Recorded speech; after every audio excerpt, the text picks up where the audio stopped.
L'une des raisons pour lesquelles la plupart des gens abandonnent leur objectif de perte de gras, c'est tout simplement parce qu'ils n'ont pas de résultat en fait. Et c'est normal, hein, parce que imaginez faire quelque chose pendant des jours et des semaines et ne voir aucun résultat. Ça doit être horriblement frustrant. Mais lorsqu'on a un objectif, il est important de prendre du recul pour voir précisément ce que tu fais qui t'empêche de perdre du gras. Car si tu n'arrives pas à perdre du gras, c'est qu'il y a forcément quelque chose que tu fais mal. Parce que non, ton métabolisme n'est pas bloqué, non, tu n'es pas maudit génétiquement, et non, tu n'es pas trop vieux pour avoir des résultats. En réalité, il y a plusieurs erreurs cachées que je vois les gens faire constamment lorsqu'ils veulent perdre du gras. Ces erreurs, je les ai moi-même faites auparavant. Et dans cette vidéo, je vais te montrer quelles sont ces erreurs, comment les corriger pour que tu puisses enfin commencer à brûler de la graisse et enfin avoir les résultats que tu mérites. Alors, on va commencer par l'erreur numéro 1. L'erreur numéro 1, c'est que tu sous-estimes ton apport calorique. Autrement dit, tu manges beaucoup plus que tu ne le crois et ça, c'est ce qui bloque ta perte de gras. C'est une erreur que font 99% des personnes qui affirment ne pas manger beaucoup. Et pourtant, ces personnes-là n'arrivent pas à perdre du gras. Tu vois pas qu'il y a un problème. La vérité, c'est que ces personnes-là, elles sont tout simplement mauvaises pour estimer le nombre de calories qu'il y a dans leur assiette. Et c'est normal, hein, parce que c'est extrêmement dur de déterminer à l'œil nu combien il y a de calories dans ton assiette. Je vais te donner un exemple. Là, selon toi, combien de calories contient ce repas composé de 2 tranches de pain complet avec du beurre de cacahuète? 200, 300 calories,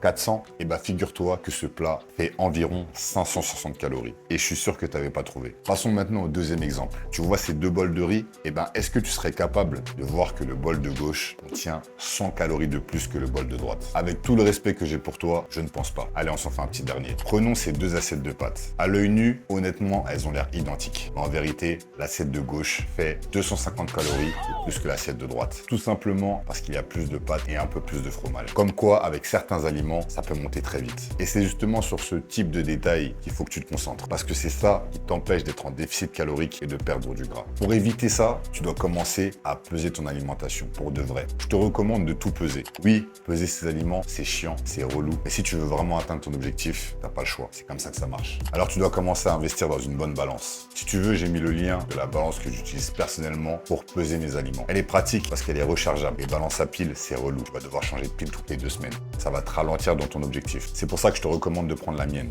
Elle est top, c'est pas une collab, c'est juste pour te faciliter la tâche. Bref, pour calculer tes calories, tu peux utiliser une application comme Yazio ou MyFitnessPal. Tu auras juste à rentrer tes aliments dans l'application et ça va te donner exactement les calories que tu as mangées. Je te recommande fortement de le faire ou du moins d'essayer de le faire le plus souvent. S'il y a un jour dans la semaine où il y a un repas que tu n'as pas pu rentrer dans l'application, c'est pas très grave. Le plus important, c'est ce que tu fais la majeure partie du temps. Mais en plus de tout ça, tu dois aussi faire attention à ce que j'appelle les calories cachées. Je te donne un exemple. Imaginons que tu aies besoin de 2000 calories par jour pour perdre du gras. Tu suis ton alimentation toute la journée et tu es persuadé d'avoir respecté parfaitement cet objectif, mais en regardant de plus près, tu te rends compte que tu as oublié de compter le filet d'huile d'olive que tu as utilisé pour cuire tes œufs, le café avec 2 sucres que tu as bu ce matin, ou encore les quelques cacahuètes que tu as grignotées devant la télé cet après-midi. Mises bout à bout, ces petites choses peuvent clairement te sortir de ton déficit calorique. Et c'est peut-être tout simplement la raison pour laquelle tu n'arrives pas à perdre du gras. Alors je veux que tu sois conscient de ces calories cachées et que tu penses toujours à les prendre en compte. Maintenant, on va passer à la deuxième erreur cachée, qui est de faire un déficit calorique trop agressif. Ce que la plupart des gens font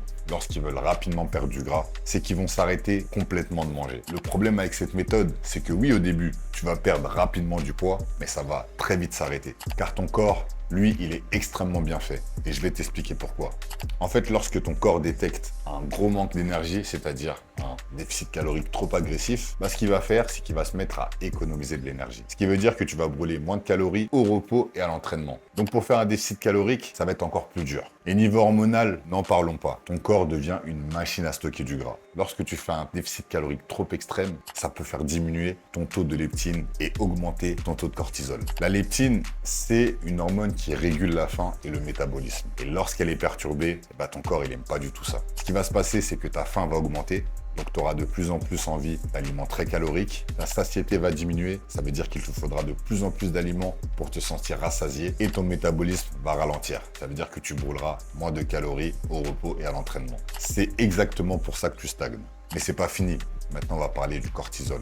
Le cortisol, je pense que tout le monde a déjà entendu ce mot quelque part. Et lorsque ce cortisol augmente, il peut favoriser le stockage du gras. Donc c'est encore une raison qui fait que tu stagnes. Un autre phénomène qui se passe lorsque tu baisses tes calories trop drastiquement, c'est la perte de muscle. Ton corps va chercher à combler ce manque d'énergie rapidement. Donc qu'est-ce qu'il va faire? Il va se servir là où c'est le plus disponible, c'est-à-dire dans les muscles. Et ça, taper dans nos muscles, c'est quelque chose qu'on veut à tout prix éviter. N'oubliez pas la team, on veut être large et sec. On veut pas juste être sec. Donc la perte de muscle, on n'en veut pas. Surtout que plus on est musclé, et plus on va dépenser des calories au repos. Les muscles, ça brûle beaucoup plus de calories au repos que la graisse. 1 kg de muscle va brûler environ 15 calories au repos, tandis que 1 kg de graisse va brûler seulement 5 calories. Donc plus tu as du muscle, plus ce sera facile pour toi de perdre du gras. Alors ce que tu dois faire, c'est simple. Premièrement, vise un léger déficit calorique, entre 200 et 400 calories par jour en dessous de ta maintenance. Deuxièmement, augmente ton apport en protéines. Les protéines, c'est la vie les gars. Ça augmente la satiété et en plus de ça, ça permet d'augmenter ton métabolisme. Donc il faut que tu vises entre 1,6 et 2 grammes de protéines par kilo de poids de corps. Et troisièmement, il est crucial que tu continues à pratiquer de la musculation dans ton objectif de perte de gras.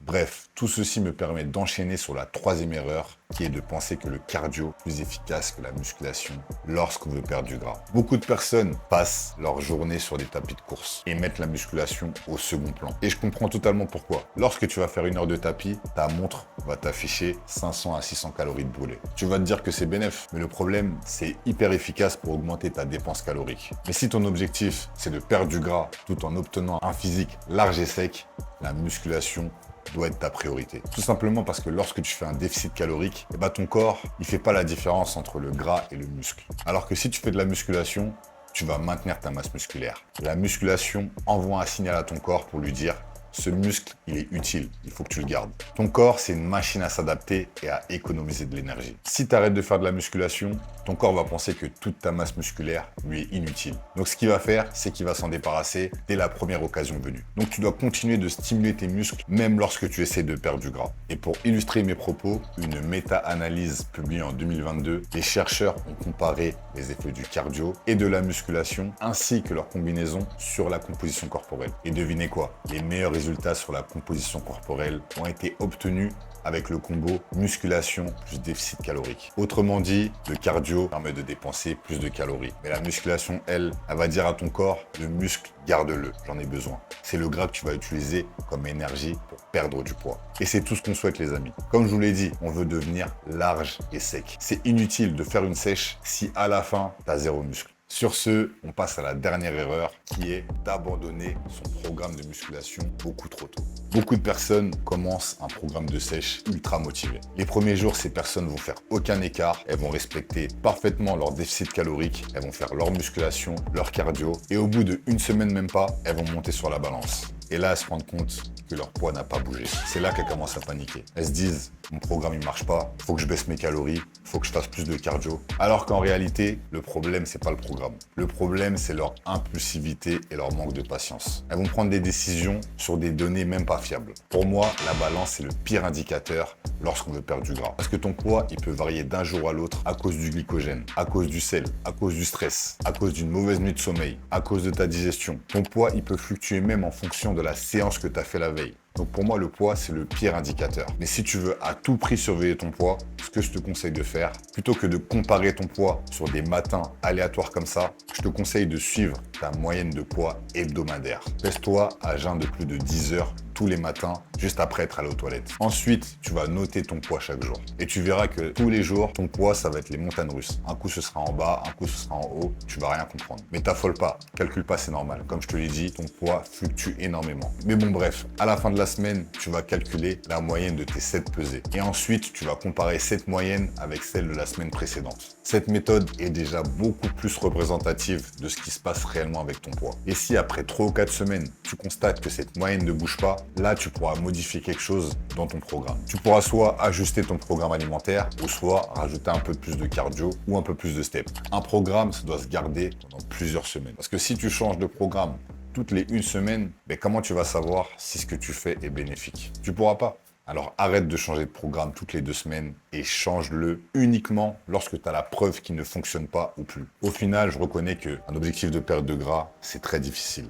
Je pense qu'il n'y a rien de plus démotivant que de maintenir des efforts pendant plusieurs semaines et d'à la fin voir qu'on n'a pas de résultat. Mais si tu prends un peu de recul et que tu repasses en revue tous les points que j'ai abordés, il y a absolument aucune raison que tu n'atteignes pas ton objectif. S'il y a une chose sur laquelle je veux vraiment insister dans cette vidéo, c'est l'importance du suivi. Le suivi des performances à la salle de sport, le suivi de ton alimentation, le suivi de ton évolution physique, le suivi de ton sommeil. Tout ça est indispensable si tu veux atteindre ton objectif de perte de gras. Parce que si tu as une vision sur toutes ces données, tu sauras exactement ce qu'il faut que tu modifies lorsque tu commenceras à stagner. Au lieu de baisser aléatoirement tes calories, tu sauras précisément combien de calories tu dois diminuer pour continuer à perdre du gras. Et c'est précisément pour cette raison que dans mes programmes transformation large, en plus des programmes d'entraînement et de nutrition, vous avez accès à mon application Large ou Rien, où vous pouvez suivre absolument toutes vos données. Vous pouvez suivre vos entraînements, vous pouvez calculer vos calories, vous pouvez voir l'évolution de votre poids, vos mensurations et toutes les autres données importantes tout au long de votre transformation. Et c'est pour ça que j'ai autant d'élèves qui obtiennent des transformations incroyables. C'est parce qu'elles ont compris à quel point il est important de suivre ces données. Alors si toi aussi tu souhaites avoir des résultats incroyables et rejoindre mes élèves larges, le lien se trouve dans la description de cette vidéo. C'est un questionnaire qui va me permettre d'en apprendre un peu plus sur toi. Je te conseille d'y répondre de la manière la plus sincère possible parce que je prends uniquement les plus motivés. Moi, ce qui m'intéresse, c'est les transformations.